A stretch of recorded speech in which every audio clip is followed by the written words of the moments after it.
বিগত 16 বছরে যেইভাবে বিচার বিভাগের উপরে নগ্ন হস্তক্ষেপ করা হয়েছে, ওই একই হস্তক্ষেপ যদি আগামীর বাংলাদেশে হয়, তাহলে এটা হবে এই অভ্যুত্থানের শহীদদের সাথে প্রতারণা। বিগত 16 বছরে যেভাবে আইন শৃঙ্খলা রক্ষাকারী বাহিনীকে রাজনৈতিক দলের ব্যক্তিগত এবং দলীয় স্বার্থে ব্যবহার করা হয়েছে, ওই একই চর্চাগুলো যদি আবার হয়, তাহলে সেটা হবে জুলাই যোদ্ধাদের সাথে প্রতারণা। বিগত 16 বছরে দেশের প্রত্যেকটা সরকারি অফিস আদালতে যেভাবে ঘুষের বিনিময় ছাড়া ঠিক মতো মানুষ সেবা পায়নি, ওই একই সিস্টেম গুলো আবার যদি এই বাংলাদেশে চলে, তাহলে সেগুলো হবে জুলাইয়ের রক্তগুলোর সাথে প্রতারণা। বিগত সময়গুলোতে আমরা বাংলাদেশের প্রত্যেকটি জেলা উপজেলায় যে বিষয়গুলো দেখেছি, এক একজন নেতা নির্বাচনের 15 দিন 1 মাস আগে আসতো, তার আগে টাকা দিয়ে মনোনয়ন কেনা মানে তার অর্ধেক নির্বাচিত হয়ে যাওয়া। কারণ ভোট তো হবে চুরির ভোট, এরপরে ওই চুরির ভোটে নির্বাচিত হতো। যে জনগণের ভোটে নির্বাচিত হয়নি, তার জনগণের প্রতি সেই দায়বদ্ধতা কখনোই থাকতো না। তার দায়বদ্ধতা থাকতো তার ওই প্রভুর প্রতি, যেই প্রভু টাকার বিনিময়ে তাকে মনোনয়ন দিয়েছে। এই জন্য ওই তথাকথিত নেতারা সবসময় ওই প্রভুদের যে মন, সেই মন খুশি করার জন্য কাজ করত। এদিকে জনগণের কি হচ্ছে না হচ্ছে এগুলো তাদের দেখার বিষয় ছিল না। যদি দেখার বিষয় হতো, আজকে আমরা গোবিন্দগঞ্জ থেকে আপনাদের সাগাটায় আসলাম, আমরা বেনার পাড়ে আসলাম, এটা কখনো একটা উপজেলা থেকে আরেকটা উপজেলার সংযোগ সড়ক হতে পারে না। আমরা বাংলাদেশের দক্ষিণাঞ্চলের অনেক গ্রামে গিয়েছি, যেই গ্রামের রাস্তার অবস্থা এই রাস্তার চেয়ে অনেক ভালো। আমরা এই যে অভ্যুত্থান পরবর্তী বাংলাদেশ, এই বাংলাদেশে আমাদের স্বজনেরা, আমাদের অসংখ্য ভাই বোন যেই ত্যাগ করেছে, এই ত্যাগের মধ্য দিয়ে আমাদের দায়িত্ব শেষ হয়ে যায়নি।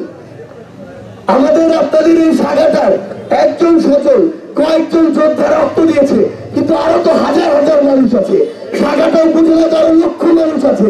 আপনাদের কি দায়িত্ব নেই? আপনাদের দায়িত্ব আছে।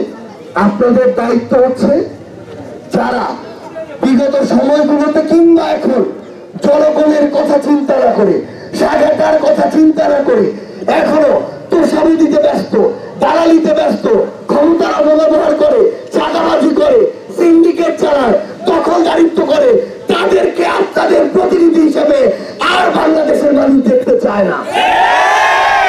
আমরা চাই সৃষ্টিকর্তা যে আপনাদেরকে একটা বিবেক দিয়েছে, এই বিবেক বস্তুকে দিয়ে কাজে লাগিয়ে যারা এই সাগাটার মানুষের জন্য কাজ করবে, কথা বলবে, কথা শুনবে, নির্বাচন ছাড়াও আপনাদের কাজে আসবে, কখনোই তারা সিন্ডিকেটের সাথে থাকবে না, চাঁদাবাজির সাথে থাকবে না, দখলদারিত্বের সাথে থাকবে না, তাদেরকে আগামীর বাংলাদেশে আপনাদের নেতা হিসেবে নির্বাচিত করতে হবে। ৭১-এর পরে একটা অভ্যুত্থান হয়ে গিয়েছে, হাজারের অধিক মানুষ জীবন দিল, লক্ষের অধিক মানুষের রক্ত ঝরল। এখনো যদি আমরা আমাদের এই বিবেক বোধটাকে দলের মার্কার কাছে বন্ধক দেই, তাহলে যারা শহীদ হয়েছে, রক্ত দিয়েছে, তাদের অভিশাপ সবসময় আমাদের উপরে পড়তে থাকবে। কারণ তারা জীবন রক্ত দেওয়ার মতো ত্যাগ করেছে। আপনি একটা দলান্ধ মার্কার উপরে অন্ধ হওয়ার যে আপনার ব্যক্তিত্ব, সেটা থেকে বের হয়ে আসতে পারেন নাই। আমরা আপনাদেরকে একবার বলিনি আপনি আমাদের এনসিপি কে ভোট দিন, আমরা একবারও বলিনি আপনি জাতীয় নাগরিক পার্টিকে অন্ধভাবে ভোট দিন, বরং আমরা বলেছি আপনারা এই সাগাটাবাসী, আমাদের এই যে জেলা গাইবান্ধা জেলাবাসী, আপনারা আপনাদের সবচেয়ে যোগ্য মানুষটাকে আপনাদের প্রতিনিধি হিসাবে নির্বাচিত করুন। আপনারা যদি নির্বাচনের কয়েকদিন আগে বাবা মা ভাই এসব বলে দোহাই দেয়া কিছু ভণ্ড প্রতারককে আপনাদের নেতা হিসেবে নির্বাচিত করেন, তাহলে পরবর্তীতে ওই নেতার কাছে আপনাদের সাগাটার পক্ষ থেকে ভালো কিছু চাওয়ার আর অধিকার থাকে না। এবং ওই নেতা যদি আপনাদের জন্য ঠিক মতো কাজ না করে, এটার জন্য আপনারাও দায়ী। আজকে আমাদের একজন মা যে কথাগুলো বললেন, এরকম শত শত দৃশ্য আমাদের চোখের সামনে দিয়ে ঘটে গিয়েছে।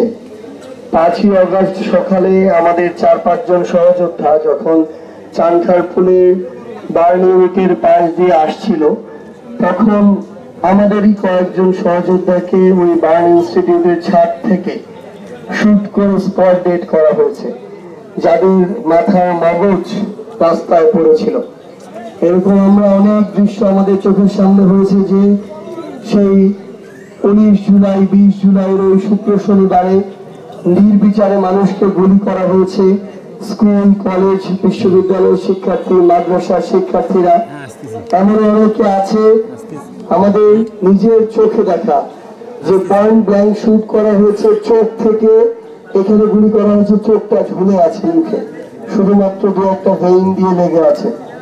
আমি এক হাফেজ ভাইকে দেখেছি যার 2 চোখে গুলি করা হয়েছে, এবং ওই ভাই এখন পর্যন্ত চিকিৎসা নিচ্ছে, কিন্তু পৃথিবীর আলো আর কোনোদিন তিনি দেখতে পাবেন না। এরকম অনেক দৃশ্য আমাদের জায়গা থেকে আমরা দেখেছি, যে পায়ে গুলি করে দিয়ে ঝাঁঝরা করা হয়েছে, শরীর একজন ধরে আছে আর পা রাস্তার নিচে পড়ে আছে। এই শত শত এরকম দৃশ্য দেখার পরে যখন আমাদের আবার কোনো শহীদ পরিবারের বাবা মা এই কথাগুলো মনে করিয়ে দেয়, আমরা আগস্টে ফিরে যাই, জুলাইয়ে ফিরে যাই। কিন্তু আমাদের জায়গা থেকে মনে হয়, এই যে আমাদের ভাইদের, মা বাবাদের যারা সন্তানরা, তাদের এই যে এত বড় একটা ত্যাগ, এই ত্যাগটা কিন্তু শুধুমাত্র ছোটখাটো দুই একটা পরিবর্তনের জন্য নয়। আমি প্রত্যাশা করি যে আগামীর বাংলাদেশে 1971-এর পরে এই 24-এর এত বড় ঘটনা বিগত 54 বছরে কিন্তু ঘটেনি। 71-এ তো আমরা একটা স্বাধীন দেশ পেয়েছি, নতুন ভূখণ্ড পেয়েছি, কিন্তু 24-এ তাহলে কি পরিবর্তন হবে? একটা জাস্ট নির্বাচন। আমরা আমাদের জায়গা থেকে এটা বিশ্বাস করি, চাই যে যেই প্রতিনিধিরা বা যেই দলটি আগামীতে যে সুষ্ঠু স্বচ্ছ নির্বাচন হবে, সেখানে জনগণের প্রতিনিধি হিসেবে নির্বাচিত হবে, তারা সরকার গঠন করবে, এটা নিয়ে সমস্যা নেই। কিন্তু সমস্যাটা ওই জায়গায়